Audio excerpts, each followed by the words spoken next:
So this morning I wanted to talk to you for a few minutes about the glory of God, and we've been looking at this comparison between Old Testament prophets and the message of Jesus. And in this message, it's really about the glory of God and what the glory of God represents. So we're going to be kind of summarizing some of the book of Ezekiel and also grabbing some teaching from Jesus. So in Ezekiel chapter 1, Ezekiel gets this incredible vision, and it is the vision of the glory of God. And I would try to explain it to you. It's better if you just read it. So after this sermon, you need to go read Ezekiel chapter 1. But this vision of God, there are creatures and wheels and wings and glory, and the center of it shines like metal, and it has these wheels that turn, and it looks like a wheel that's in a wheel, and all of the wheels have eyes. I tried to get AI to create it. Not possible. Just can't do it. It is just so incredible and descriptive. But what Ezekiel sees is an image of the glory of God. And when he sees that image of the glory of God, that is when God calls Ezekiel to service and tells Ezekiel what his message to the people is supposed to be and what his life is supposed to be about. Now, the interesting thing about that is it's something that's really kind of incredible, but you have to think about it just a little bit. So Ezekiel at that time, Ezekiel's world it's a little bit different. You see that green area? And that green area covers most of the known world at the time. That green area at that time is the kingdom of Babylon. And when Ezekiel sees this vision, Ezekiel is in exile in Babylon. Now, but the timing of that is pretty important. Now, there's a couple of things about the glory of God.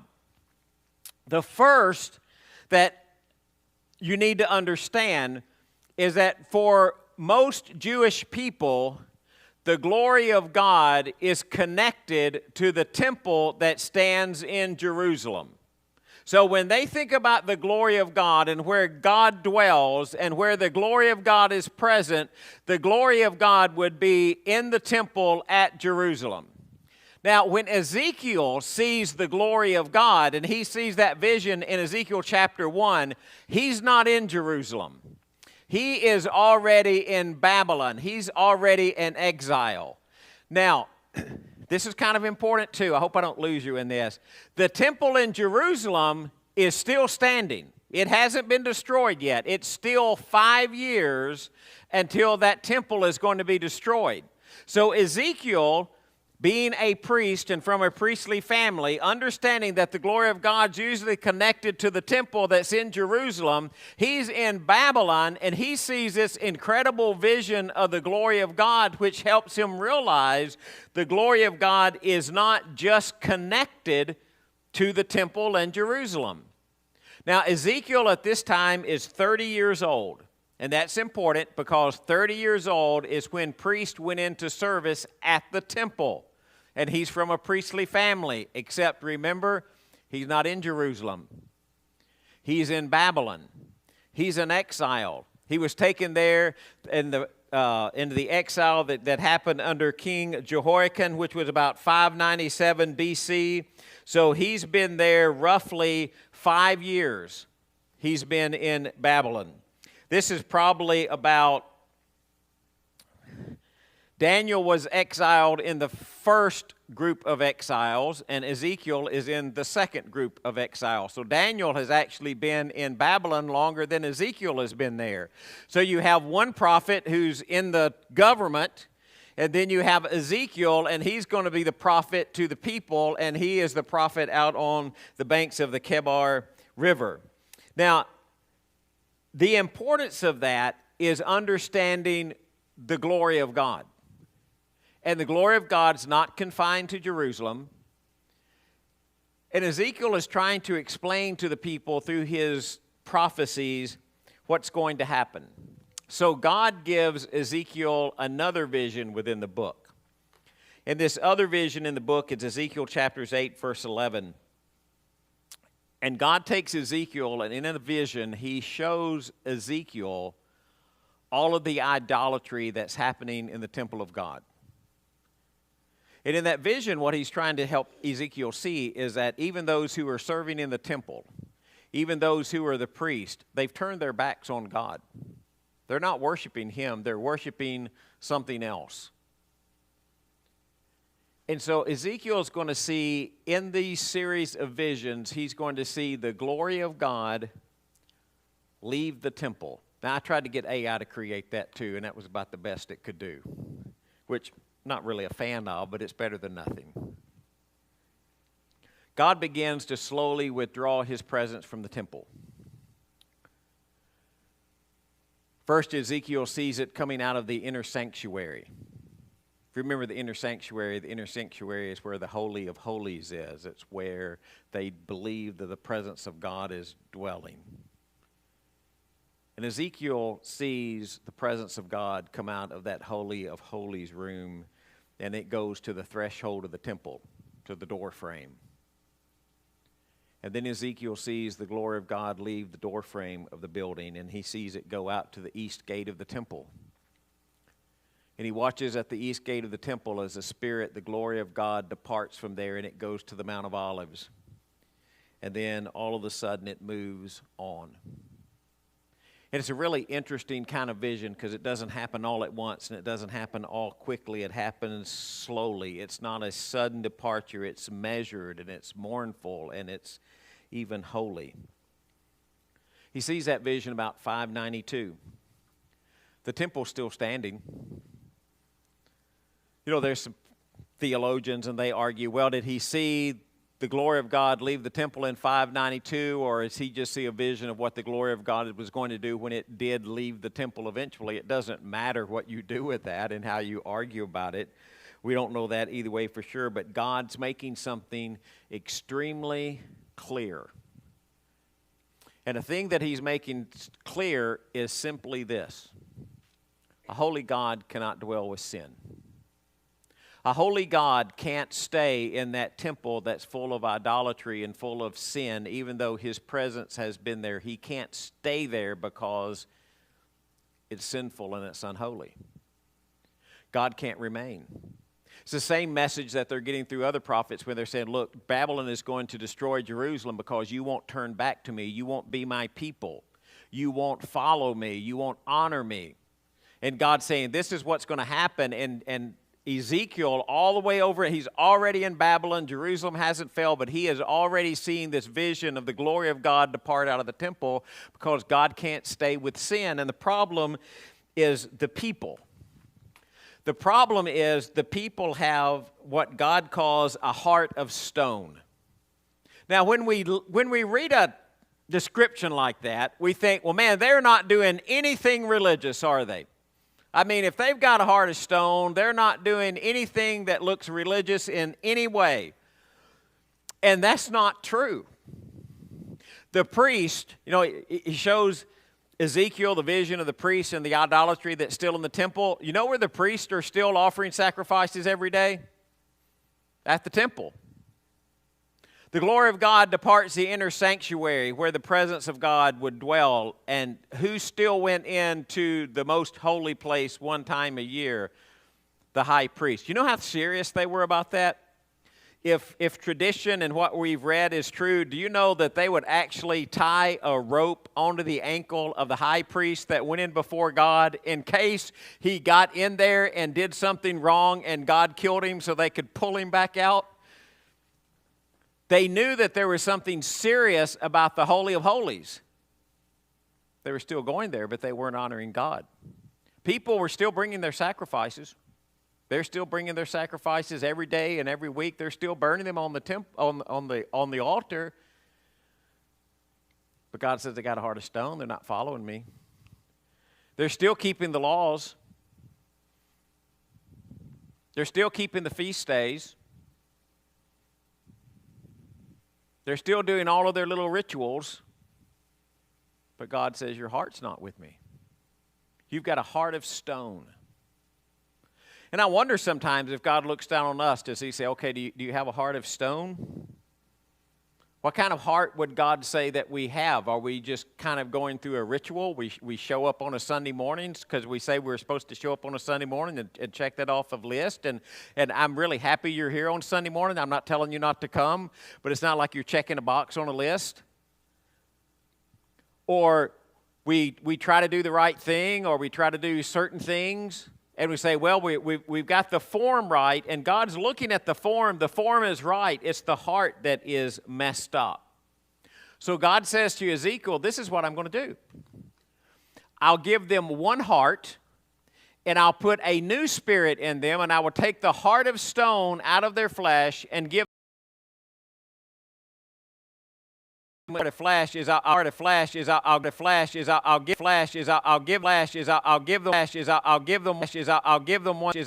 them one that's not stone. I'll give them a heart like a heart's supposed to be. And they may walk in my statutes and keep my ordinances and do them, then they will be my people and I shall be their God. Now, there's something interesting about that verse. They were keeping statutes and ordinances and doing part of those. But they weren't doing it with the heart that God wanted them to have. And he says, I'm going to give them the new spirit. Now, you read all of that, and there's this interesting thing that God says in Ezekiel. Listen to this.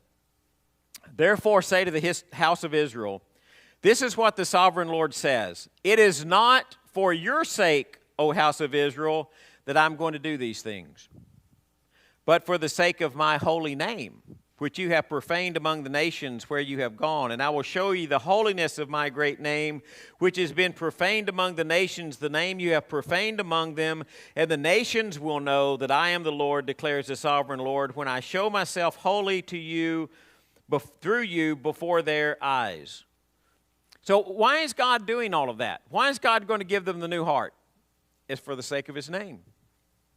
Because they've caused his name to be profaned. They've caused his name to be rejected by the nations who live around them. So here's what's happening. God says, I'm going to bring judgment on you because you have a heart of stone. But at the same time, God is saying, I'm going to give you a restoration. I'm going to cause something to happen. It's, like he compares them to their rebellious ancestors. He says, well, I'm going to make you pass under the rod. I'll purge out the rebels, but he's going to give them grace for the sake of his name. He's operating because of who he is and because of what he is able to do. So God explains it to Ezekiel this way. Ezekiel walks out into this valley in a vision, and the valley is just full of bones.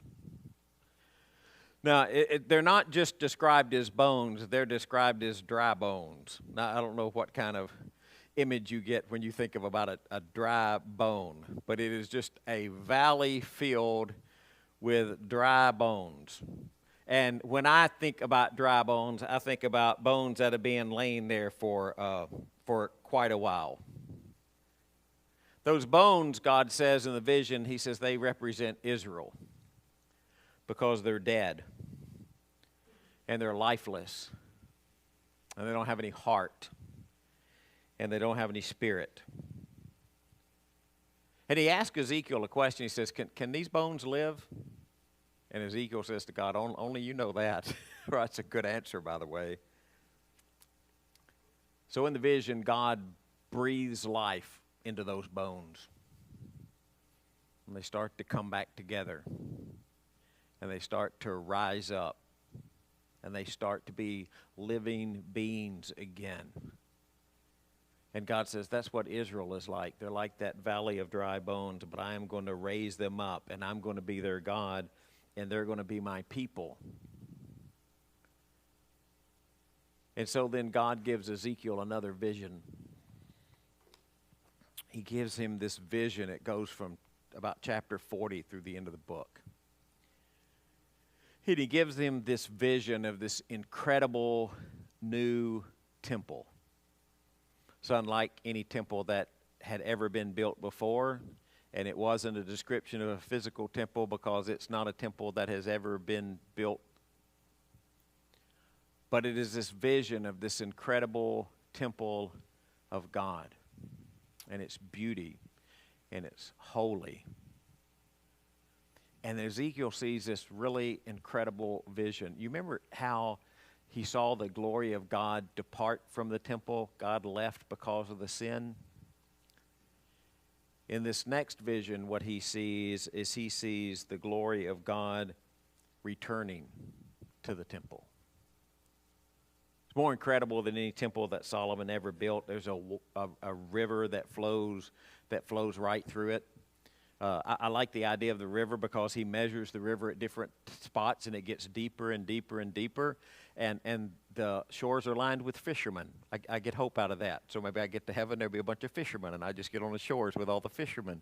And it has trees that line the riverbanks, and people can always eat from those trees, and there's always food available, and they can fish, and they have crystal clear running water, so they have every provision. So in this vision of the new temple, God says, I've given you everything that you ever need. And it's not about the architecture of the new temple that is impressive. It's just that it represents the presence of God. And so the glory of God departed at the first part of the book from the east. It departed into the east, and then Ezekiel sees from the east the glory of God coming back. It comes back and it fills the temple, and the holiness is restored, and the people are pulled back to God, and they become people who don't have hearts of stone but honor God with their lives. And all of a sudden, Ezekiel has seen this vision of how God is going to move through history and bring his people back to him. It's a really incredible book that I just summarized really, really quickly. And so Jesus comes along, and Jesus helps us understand, I am the glory of God. I'm the glory made flesh. I'm the Son of God in flesh. I'm the one who has come to bring healing to you.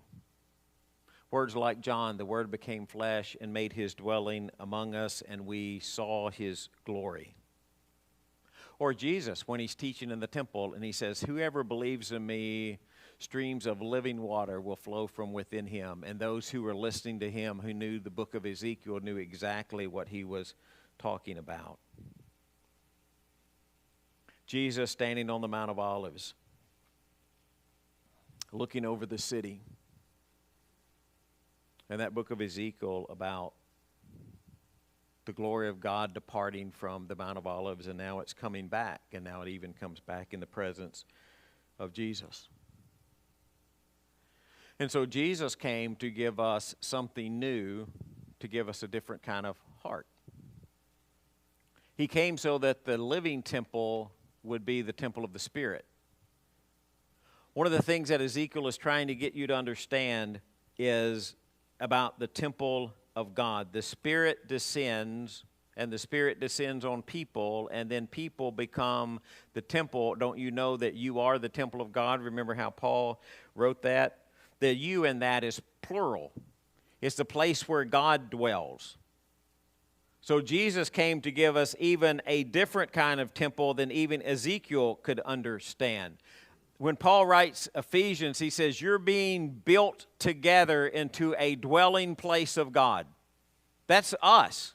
We become the dwelling place of God. So all of a sudden we begin to understand through Ezekiel and through Jesus, it's not about people, it's about people, it's not about place.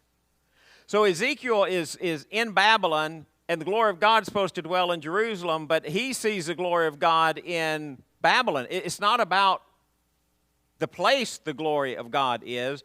Remember, God says one time, could the heavens contain me? Could the heavens contain me?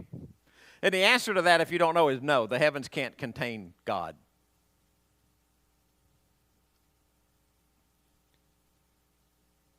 So Ezekiel sees the presence of God depart, and then it comes back. And then what we see from that is the presence of God is here. And you say, okay, so it's at Clarksville Highway. No, it has nothing to do with the walls. It has nothing to do with the bricks on the outside of the building. It has nothing to do with location. You know, I get tickled sometimes. I'll tell people I preach at Clarksville Highway Church of Christ. They'll say, where are you from? And I'm from Clarksville Highway Church of Christ. Now, when I say Clarksville Highway Church of Christ, do you know the next question? I always get it. Where in Clarksville are you? Well, I'm not. Well, I thought you said you were at Clarksville Highway. Well, I am. But you're not in Clarksville. No, we're on Clarksville Highway. We're on the highway that goes to Clarksville. Before the interstate, right, Reggie? Now, if you're going the other direction, is it Nashville Highway? Okay, so I guess it depends on which direction you're going, which highway you're on. And you look at that and think, well, Greg, I just get tired of explaining to people that I'm not in Clarksville. I'm at Clarksville Highway, but I'm not in Clarksville. I've always wondered, and don't worry, I'm not campaigning for a name change. I always wondered why we didn't just call it Pinnacle, right? Since we're at the Pinnacle School. But that's a whole different point. The point here, it's not about place. Is it about these walls? No, it's not about the walls. Now, are we happy the walls are here? Yes. I'm glad men had vision and they built this church here. They built this building. But the presence of God doesn't have to do with place. It has to do with people. That's why Ezekiel can see the presence of God in Babylon. That's why God can leave the temple and come back to the temple. Now we are the temple. It's us. Now, we say that a lot. But I just want you to stop and think about it for a minute. God chooses to dwell in us.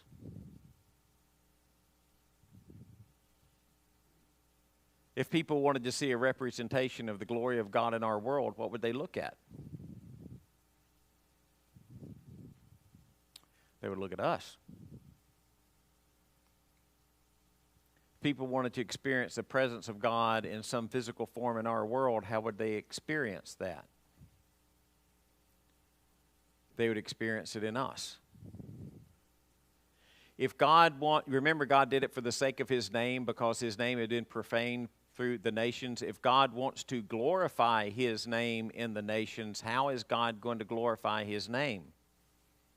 He's going to do it in us. Because the presence of God is not a place, it's a people. It's us. So when Ezekiel sees that vision and he asks about a people who have a heart of stone or a heart of flesh, God would be looking at us. And He would be asking, are you my glory in the world? Does the world see my glory through you?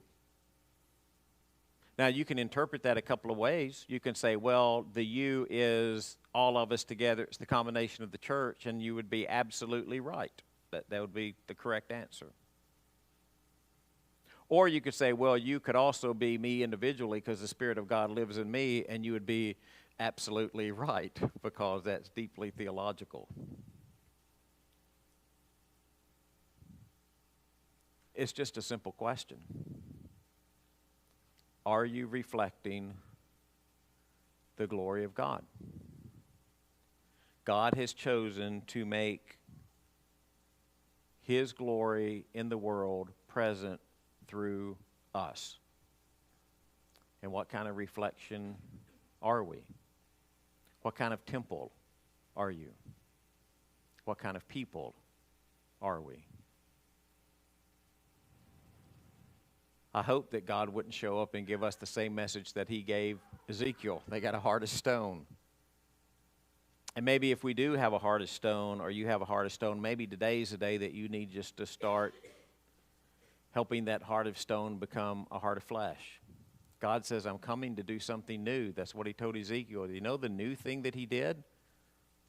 The new thing that He did was in Jesus. The new thing that He did was the gift that we have through who Jesus is. And I just ask you, honor God and the glory of His presence in all that you do.